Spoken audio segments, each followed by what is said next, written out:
Fəzdinə bel bağladım, ya vahid-i fərdu əhəd.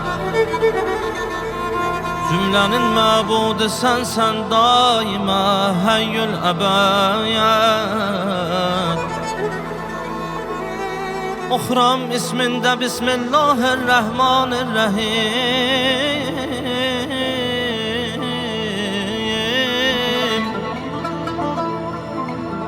Hey sıfatındır sıfatı, kul huvallahu ehad.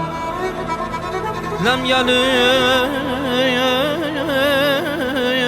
sen oxurlar ey velem yulad səni.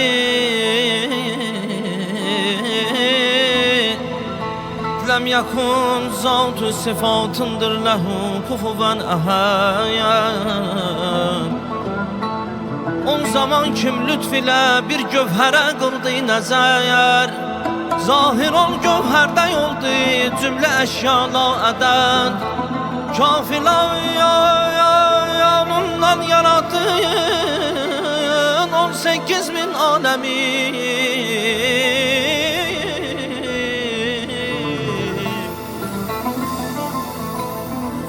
Kafilanından yarattın 18.000 alemi.